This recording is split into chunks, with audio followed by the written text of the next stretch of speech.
بسم الله الرحمن الرحيم يسبح لله ما في السماوات وما في الأرض الملك القدوس العزيز الحكيم هو الذي بعث في الأميين رسولا منهم يتلو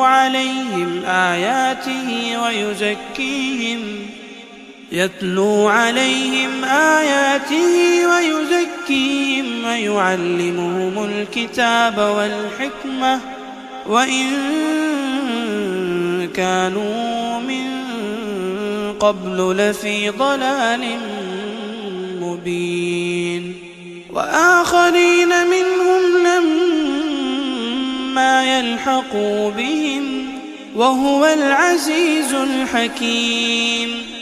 ذلك فضل الله يؤتيه من يشاء والله ذو الفضل العظيم مثل الذين حملوا التوراة ثم لم يحملوها كمثل الحمار يحمل أسفارا بئس مثل القوم الذين كذبوا بآيات الله والله لا يهدي القوم الظالمين قل يا أيها الذين هادوا إن زعمتم أنكم أولياء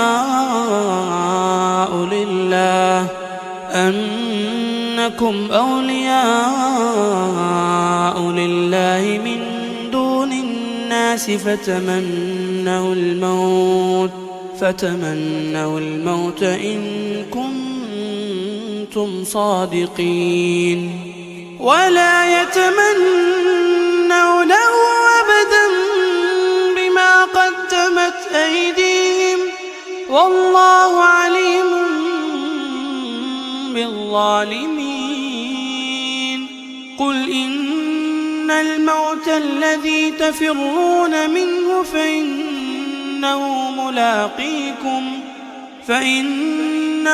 ملاقيكم ثم تردون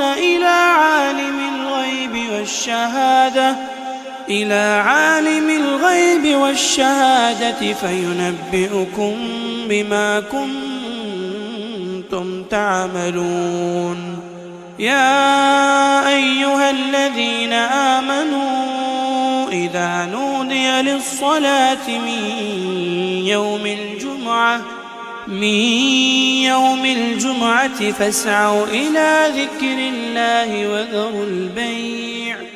ذلكم خير لكم إن كنتم تعلمون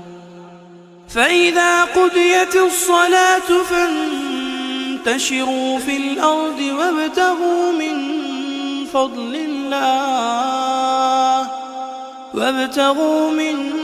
فضل الله واذكروا الله كثيرا لعلكم تفلحون وإذا رأوا تجارة أو لهوا انفضوا إليها وتركوك قائما قل ما عند الله خير من اللهو ومن التجارة والله خير الرازقين